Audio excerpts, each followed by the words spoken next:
Greetings, unsettled souls, and welcome to The Correct Views. Sam I.B. DeGangi reporting for The Media Speaks.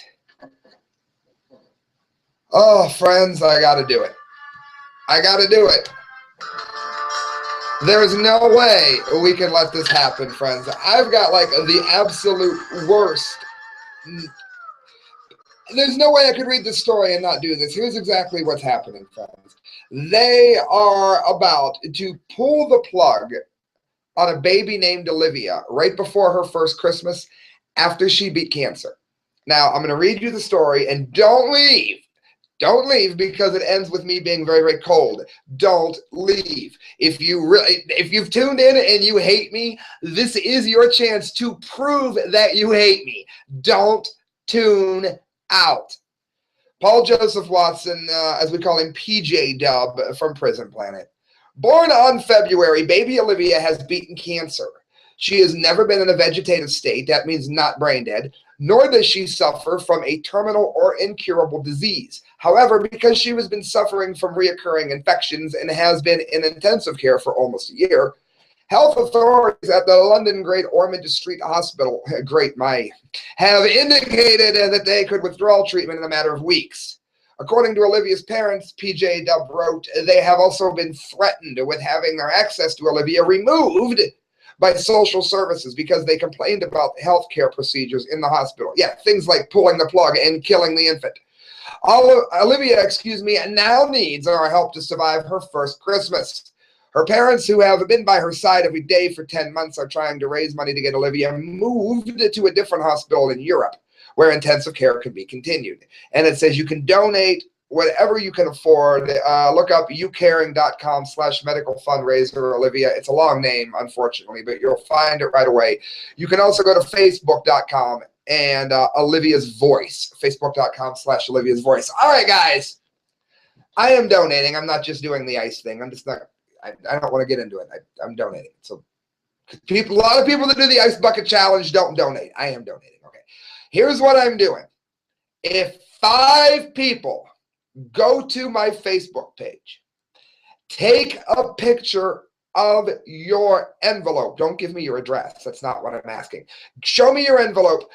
Take a picture of, not the numbers, your credit card. Somehow prove to me that you have donated. If 5 people between now and Christmas Day donate any amount, I don't even want to know what amount. It could be a penny. Donate something to this little girl. I will not only ice bucket myself, and as you can tell by looking at me, I don't like trends, but I will join the stupid little trend. I will ice bucket myself, and I'll one-up it. I will do it shirtless, and I will do it with nothing but shorts on, and I'm going to wear shoes. I don't want to stick to the ground. On Christmas Day, at some point between midnight and midnight, I will, in fact, ice bucket myself. And, well, Christelle, why not? If 10 people do it, Serenity, the singer of Passing Time, will also do it with me. She will do it in a bikini, and she also gets to wear some kinds of shoes because we can't have her sticking there like a Serenity sickle. It's going to be great. Wait, does Serenity know that you're doing this? How many of you are listening to this? I'm going to get to the other news. How many of you listening to this know Serenity? If I tell her this, she won't do it. It's going to be a surprise for band practice. She's going to kill you. Oh, it's for a good cause. So, friends, do me a favor. Donate what you can. Donate to 5 people. 5 people. It's only going to take 5 people? 5. For you? Yes. Well, here's one. Serenity's going to kill me. Serenity is going to kill you. There's $5. She wants to ruin Serenity's Christmas, which is also really funny. Christelle donating. No, not Serenity. You. Oh, great. It's me. All right. Well, if you would like to see that happen to me, look, you can afford it. Christelle, are you rich? Not if I'm working for you, no. See, there you go. Everybody can afford to give something. So please do. I will ice bucket myself and our band singer if 9 more of you do it. 4 more for him. Yeah. 4 people. 4 people donate money to this little girl, and I'll do it on Christmas Day. All right, guys, that's the most I've got. That's all I can do for her. We're going to move on, and this is also by dumb luck from Paul Joseph Watson. This is our gun update. Watch what happened when two thugs started a gunfight with a 74-year-old woman. Neighbor blames store owner for defending herself against robbers. This is the dumbest thing I've ever heard. This neighbor, I mean. Listen to this. All of you that say, what about Sandy Hook? Do you know how many more times guns are used to save lives when they are in jeopardy in ways that they shouldn't be than they are used to put lives in jeopardy in ways that they shouldn't be? That is indisputable fact, okay? Here we go. A 74-year-old woman came out on top of a gunfight with two criminal thugs after they tried to rob her pawn shop in Springdale, Arkansas this past weekend, but was subsequently blamed by her neighbor for daring to defend herself. Let me tell you what, Christelle's family lives in Arkansas. You don't want to mess with people in Arkansas. Ask Dallas. Marcus Gold and love you, Dallas. Marcus Gold and Leonu Roberson walked into the CNS gun and pawn shop on Saturday morning, intent on stealing thousands of dollars worth of items. But what they didn't bargain for was a wily gun owner who could shoot better than they could. It says they split up. They both pulled out guns, handguns that looked like black semi-automatic pistols, and began to rob the store, according to Lieutenant Derek Hudson with the Springdale Police Department. One of the employees also pulled out a weapon, and there were shots exchanged. The video shows 74-year-old store owner Shirley Cornett drawing her .38 revolver and shooting one of the suspects in the arm before one of them shoots back. Cornett was hit, but the bullet did not break the skin because it was deflected by a stack of books. It's good to read. The two then flee the pawn shop, having stolen just a single bracelet. Says police later found gold in a nearby hospital and also subsequently snatched Roberson following a chase after he made the mistake of visiting his accomplice. So he was also a genius. The bracelet was later found in Robinson's red Buick LeSabre, which was used as a getaway car. Given that the incident serves as a poster child for the Second Amendment rights, it's unlikely to get any national media coverage. It hasn't. In a disarmed America, only criminals would be packing heat in this situation. In other words, the law-abiding citizens will do what the law tells them, and criminals will continue to be criminals, and they will use guns on people that gave their guns up. Somewhat unbelievably, Cal Gandhi, who should be getting the Dunce Cap of the Month award, a manager of the nearby Scottish Inn and Suites, blamed Cornett for the trouble, accusing her of unnecessarily firing her gun in heavy traffic, despite the fact that the incident occurred inside the store. No, she has a pawn shop without any walls. Presumably, Gandhi thinks that business owners in the area should just invite criminals in to rob them with zero resistance whatsoever. It's not right, said Gandhi, adding that she was really upset. Well, you know what? We are not going to roll over and let the thugs of the world have their way with us, Gandhi, idiot. It's not your Christmas that would have been ruined. This is like a Paul Joseph Watson kick here. I didn't plan it this way. I really did. But Paul Joseph Watson, coming up with great articles. I really didn't plan this. Another positive gun story that you won't see on the national media. It says a 14-year-old boy protected his grandmother, this is within the last 24 hours, from intruders by shooting one of them dead last night. And yet another example of a positive gun story that you won't see reported by the mass media. It says brothers Asai Dalcid and Carlos Dalcid attempted to break into a home on Southeast Charlotte around 5 p.m. yesterday when they crept around the back porch and tried to get in through the window. George Wyant's 14-year-old son confronted the robbers, ordering them to stop and telling them he had a gun. When the intruders ignored him, so he did warn them, the boy quickly fired off his grandfather's Glock 380, killing Asai Dalcid while the brother fled the scene. Police later arrested Carlos, having quickly tracked him down via his electronic monitor. Get this. He was already on probation for breaking into the same house twice in the last 4 months. So he had a bracelet on him, like a house arrest bracelet, I guess. He still went back and did it after getting busted having done it. How stupid! According to WSOC TV, the brothers had a background of criminal behavior and drug issues. Wyatt said the likely target of the robbery was the wife's prescription pills. In other words, they were taking a sick or dying woman's medication. You're going to ask me, Sam, why aren't they getting the Dunce Cap of the Month award? Because one of them died, and I'll have to mail it to the family. They have a mother and a father. I'm not going to do that. That would be bad taste. But otherwise, yes, they would have gotten the Dunce Cap of the Month award. It's out of respect for the family. Wyatt was grateful for his grandson utilizing the gun to protect his elderly wife, who is sick and virtually immortal. What would have happened if he didn't have it? If I didn't get out and get it? Asked Wyatt, adding that he had trained the boy at the local firing range, so he wasn't just some freak with a gun. The 14-year-old's father, Gregorio Hernandez, was murdered back in 2008 in the shooting of an automotive store. So basically, this poor 14-year-old boy, in 2008, he was just a little boy, lost his dad to a murder. And he was about to lose how many more of his family? Maybe himself. So thankfully, you know what? He protected himself. May God bless him, and may this not haunt him. He did the right thing. That's your gun update. All right, guys, independent.co.uk. Risks of nuclear war rising because of global tensions and insecure stockpiles, warns experts. Keep in mind, and I took the article down because they had a pop-up video, and that annoys me, but Russia is now putting nuclear missiles on trains so that they don't have any one spot, and it makes them easier to launch at targets such as the United States. So please don't tell me that Putin is any better than Obama. These are two people who are vying for the best spot in the New World Order. Putin is not anti-New World Order. He is not this great libertarian, freedom-minded person. Why is it that you don't trust people that we know have ties to the CIA here? But how many of you listening to this trust Putin?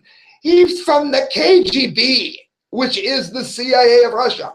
So please don't come at me with this notion that because he's against Obama, who's a terrible president, that we somehow need to be licking Putin's boots, because Putin is also a rotten person. There's no patent on rotten people. Urgent action is needed to minimize the risk of a nuclear war. More than 120 senior military, political, and diplomatic figures from across the world have warned. And you can look up the correct views of nuclear war. I've covered this repeatedly. I've covered Fukushima and Chernobyl repeatedly. Look at what these radionuclides do. Even a very small, very limited nuclear exchange would have repercussions that would be nightmares that will make Stephen King novels look like Mother Goose stories. I'm telling you. Ahead of the Vienna Conference on the humanitarian impact of nuclear weapons, it goes on. It starts today. The experts wrote in a letter that the danger of such a conflict was underestimated or insufficiently understood by world leaders. The signatories include people from across the political spectrum, such as former Conservative Defense Secretary Lord King, a Labor counterpart Lord Brown, former Secretaries Margaret Beckett and David Owen, and former Liberal Democrat leader Sir Menzies Campbell, John McCurl, former NATO deputy, and on and on and on. I'm going to lose all my listening audience. But basically, it's all the movers and shakers in this entire debate. Tensions between nuclear-armed states and alliances in the Euro-Atlantic area and in both South and East Asia remain ripe for the potential for military miscalculation and escalation. Yeah, miscalculation. Somebody thinking that an attack has happened because Russia wants to bring their nuclear submarines right in front of our doorstep, or they want to go flying their aircraft into other countries, or because Obama wants to see how close he can bring the lines into the Ukraine. I've got no sympathy for the Ukraine. Why? Don't be Russian. Don't be the European Union. Either be Ukrainians or shut the hell up and get conquered. I am tired of, we need to be European. We need to be Russian. Why can't you be Ukrainian? What is wrong with you? It says, in a vestige of the Cold War, too many nuclear weapons in the world remain ready to launch on short notice, greatly increasing the chances of an accident. This fact gives leaders faced with an imminent potential threat an insufficient amount of time to communicate with each other and act with prudence. There should also be better crisis management in conflict hotspots and new security measures, warning that stockpiles were insufficiently secure, making them possible targets for terrorism. If you don't believe this, remember, it's just a couple installments ago, look up ISIS nuke. I report on how ISIS took uranium that was being used for peaceful purposes in a college. They were using it to teach. They took it, and now the whole world is in danger of a dirty bomb explosion because this wasn't secured. So this is a very big deal. And as both countries are edging towards war with each other, these things being rogue are a huge problem. Friends, I got 3 stories to get to. Don't zone out on me whatever you do. I just want to invite you to check out the Arcadia Grill, because the Arcadia Grill has absolutely delicious food. Get the ravioli, get the best Italian bread you've ever had, salad big enough to feed an army, and a bar that makes the best drinks you've ever consumed. They're located on Court Avenue, friends. It is the Arcadia Grill. Next story brought to you by Mike McLaughlin. Looking up on Facebook.com. Mike McLaughlin is an author of some of the best writing extant today, and the more traffic he gets, the more of you that buy stories, the more this guy can afford to focus on his craft, which is writing, and is very good at it. Torrentfreak.com. This made me sick. Swedish police raid the Pirate Bay site offline. I hope Anonymous strikes back at these people so bad that they will think the Pirate Bay is a distant memory compared to how bad their systems are destroyed. I would like to ask, I would love to see Anonymous really strike back for this. Yes, I said it. Police in Sweden carried out a raid in Stockholm today, seizing servers, computers, and other equipment. At the same time, the Pirate Bay and several other torrent-related sites disappeared offline, although no official statement has been made. TF sources confirm against TPB. Well, you say, Sam, the Pirate Bay is giving you movies for free. The Pirate Bay also has people storing things on that site 100% legal. You can't just go shutting it down all willy-nilly, because if you do, now you've ruined a lot of people's incomes and entertainment and perfectly legal activities. For many years, the Pirate Bay has been sailing by the seat of its pants, so any downtime is met with concern from its millions of users.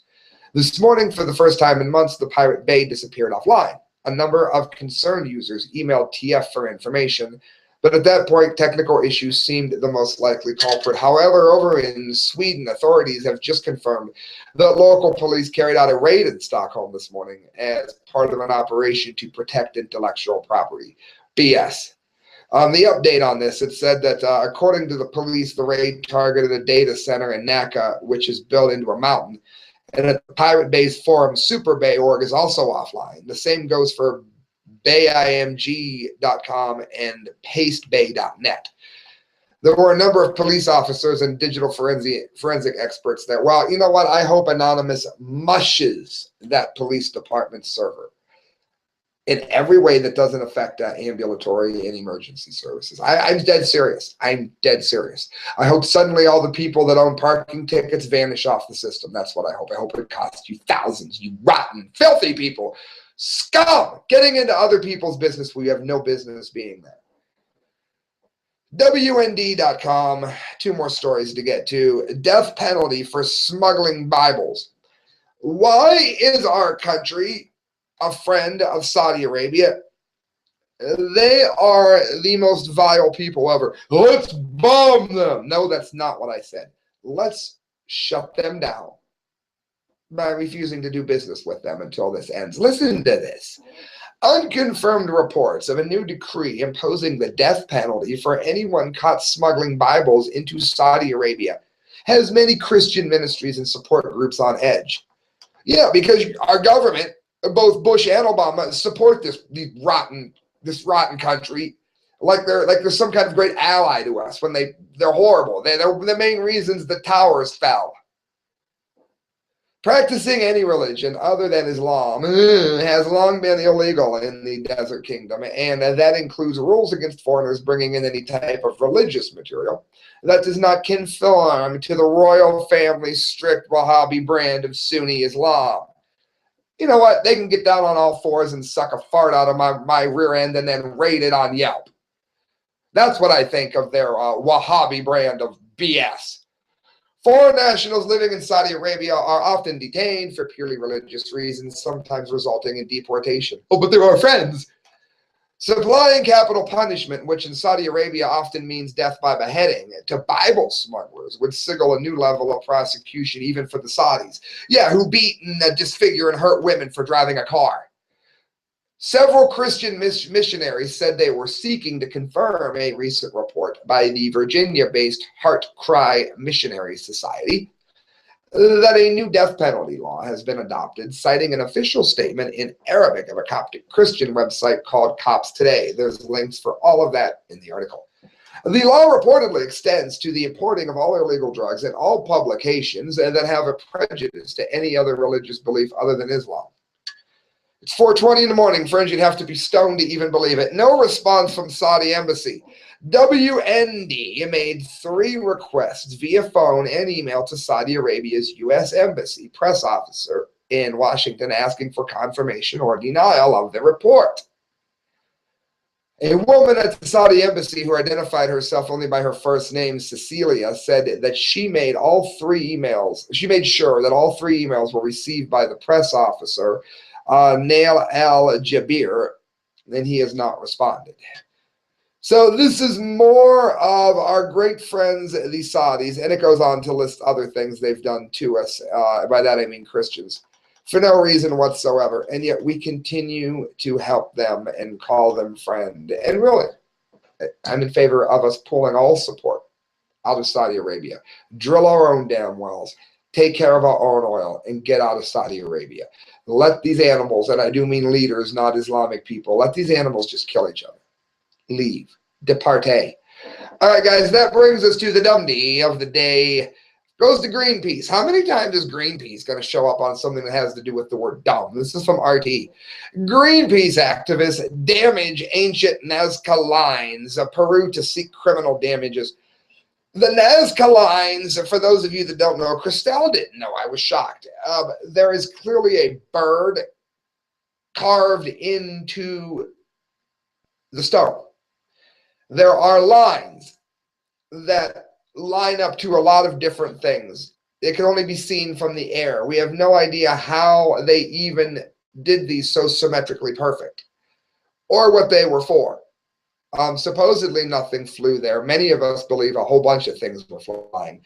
In any event, these are some of the most ancient artifacts sites in all of human history. And Greenpeace has ruined part of it. Peru, it says, is to press charges, thankfully, against Greenpeace activists who believe in global warming when it's not happening, after damage caused to a UN World Heritage Site, the Nazca Lines, during mass action to raise the profile of the group. The group left their footprints in the sand during the stunt, according to a top government official. It's a true slap in the face at everything Peruvians consider sacred, Deputy Culture Minister Luis Jaime Castillo said after Greenpeace took the action on Monday, reported AP. Greenpeace unfurled a giant banner at the beginning of the week reading, quote, "Time for change, the future is renewable Greenpeace," end quote. It had set it up next to the hummingbird-shaped formation, which, again, we have no idea what this huge bird is even doing there in a place that can only be seen from the sky.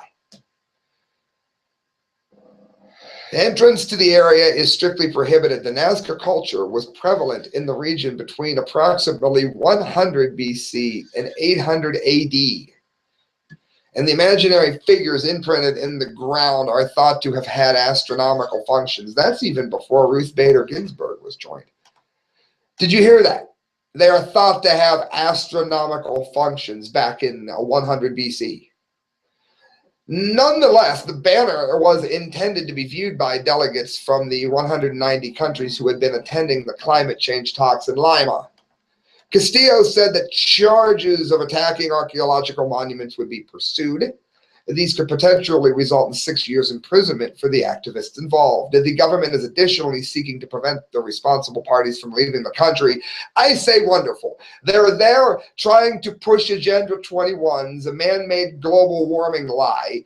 And for the for the sake of a lie, they destroyed an artifact of which we don't even know for sure what it was used for.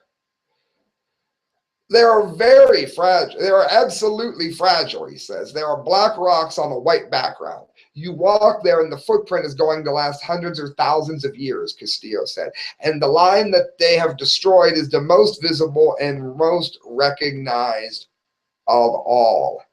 Greenpeace spokesman Tina Lufbein told the agency that Greenpeace members had been absolutely careful to protect the Nazca lines. Well, obviously not. However, she added that the group was taking the incident very seriously, but declined to mention whether names of the members would be released to the general public. Where's Anonymous once again? Peru has nothing against the message of Greenpeace. We are all concerned about climate change. That's because you're adult, said Castillo, but the means doesn't justify the ends.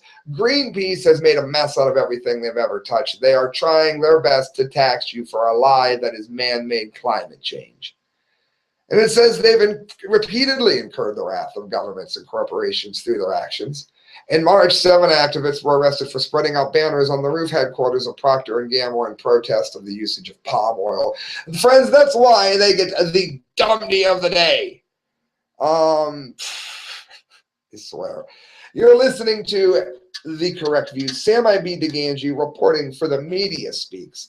Do me a favor if you get a chance and donate to The Correct Views. You can do so at thecorrectviews@hotmail.com. Chris DeGangi just texted me this of passing time. Oldpiratebay.org took over and works. Oh, and well, that's awesome. That's absolutely awesome. I didn't see the end of that text there. Thank you for listening, friends. Good night and God bless.